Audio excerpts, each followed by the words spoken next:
साहब, ये जो चाडोरा के एमएलए का मामला एसडीएम के साथ पेश आया है ब्रिक क्लेम को लेके, how do you see this, और आप क्या कहेंगे, क्योंकि इस तरह के इलेक्टेड गवर्नमेंट है और इस तरह के मामला पेश आ रहे हैं। अब ये एक लोकल इशू है एमएलए साहब के साथ और लोकल इंतजामिया के साथ, जो हर पॉलिटिकल पार्टी को खुली छूट है कि वो अपने हिसाब से अपने पॉलिटिकल एजेंडा को सेट करें।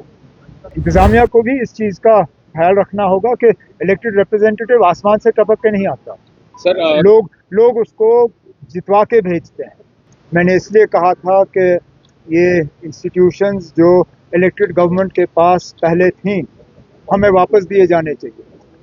जे&के पावर डेवलपमेंट कॉरपोरेशन में पावर मिनिस्टर हूँ, लेकिन पावर डेवलपमेंट कॉरपोरेशन अभी तक इलेक्टेड गवर्नमेंट को वापस दिया नहीं गया है। और आप भी जानते हो, मैं भी जानता हूँ, अगर ये इल्ज़ाम मेरे किसी मिनिस्टर के खिलाफ लगा होता, अभी तक एसीबी वालों ने छापा लगाया होता। ये प्रोजेक्ट्स न सिर्फ जम्मू कश्मीर के लिए हैं, ये पूरे मुल्क के लिए हैं। These are projects of national importance. इसमें कहीं पे भी दखल की इजाज़त नहीं होनी चाहिए। और फिलहाल मैं जानता हूँ ये एक ऑनरेबल एमएलए के बारे में बात की गई है, लेकिन किश्तवाड़ में हर प्रोजेक्ट में जो 2 ऑनरेबल एमएलएज ऑपोजिशन के हैं, कहीं ना कहीं वो दखल दे रहे हैं। और इसमें जो हमारी एजेंसीज हैं उनको अपना काम करना चाहिए। उमर साहब, ऑस्ट्रेलिया टेरर अटैक को कैसे देखते हैं? ऑस्ट्रेलिया टेरर अटैक सिडनी में बड़े अफसोस की बात है। वो कहाँ से थे, कौन थे, मैं उसमें नहीं जाऊंगा। बेगुनाह लोग मारे गए। और मैंने हमेशा ये कहा है, जब ये हमारे यहाँ हुआ है, कहीं और हुआ है, कोई भी मजहब आपको इस बात की इजाजत नहीं देती कि आप इस तरह बेरहमी से किसी बेगुनाह का कत्ल करो।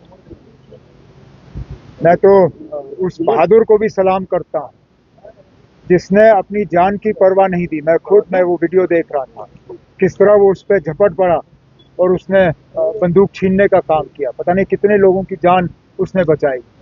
लेकिन ये बड़े अफसोस की बात है, होना नहीं चाहिए। सर आज टूरिज्म को लेकर हम बात करें सर, रिवाइव करने की काफी कोशिश की जा रही, but other side of the story still capping नहीं हो रही है एयरलाइंस की टिकट्स को लेकर, जबकि हमने देखा कैंसिलेशन थे पार्ट ऑफ इट। बट अभी न्यू ईयर है, क्रिसमस है, हमने देखा सर रिवाइवल के लिए हमें काफी हद तक अल्लाह ताला ऊपर वाले की मदद की जरूरत है।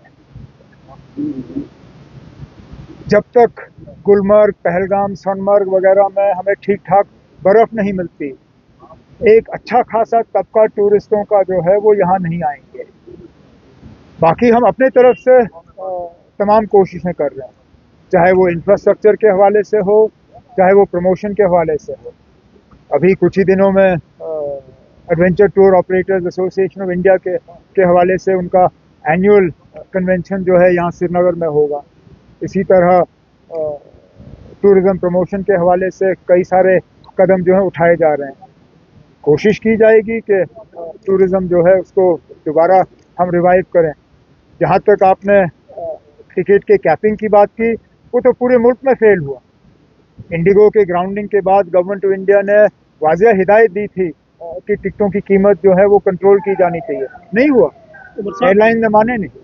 अब चलिए, उसमें हम भी इसके शिकार हो जाते हैं, लेकिन इसका इलाज हमारे हाथ में है नहीं।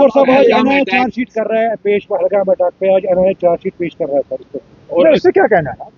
तहकीकात की है, चार्जशीट हो रहा है, फैसला अदालत में होगा। मैंने हमेशा ये कहा ना कि फैसला आप अदालत पे छोड़िए, ये मेरा काम या किसी और का काम नहीं है। जब मुलाजमों को नौकरियों से निकाला जाता, मैंने हमेशा कहा इसको अदालत पे छोड़ दीजिए। कौन गुनहगार है, कौन बेगुनाह है, इसके लिए कानून है, इसके लिए अदालत है। अदालत फैसला करेगी।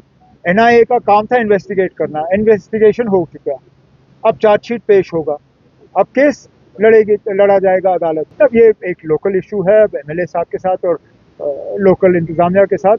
जो भी इसका हम हल निकाल सकेंगे निकाल लेंगे, लेकिन इंतजामिया को भी इस चीज़ का ख्याल रखना होगा कि इलेक्टेड रिप्रेजेंटेटिव आसमान से टपक के नहीं आता सर।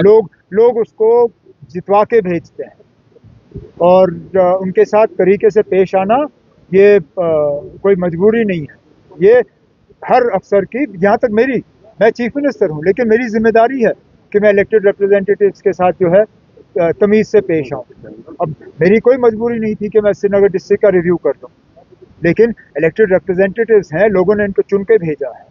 हमारी जिम्मेदारी है कि इनसे हम मशवरा करें और इनके राय के मुताबिक जो है अपना काम करें। सर, कल कांग्रेस पार्टी की रामलीला मैदान में सर, अब India alliance, how do you ये सी दिस? इंडिया अलायंस को इससे कोई लेना देना नहीं। हर पॉलिटिकल पार्टी को खुली छूट है कि वो अपने हिसाब से अपने पॉलिटिकल एजेंडा को सेट करें। अब कांग्रेस ने SIR या वोट चोरी को जो है अपना एक मेन पॉलिटिकल इशू बनाया है। ठीक है, हम कौन होते हैं उनसे कहने वाले कि वो ना करें। हम अपने इश्यूज चूज करेंगे, वो अपने चूज करें।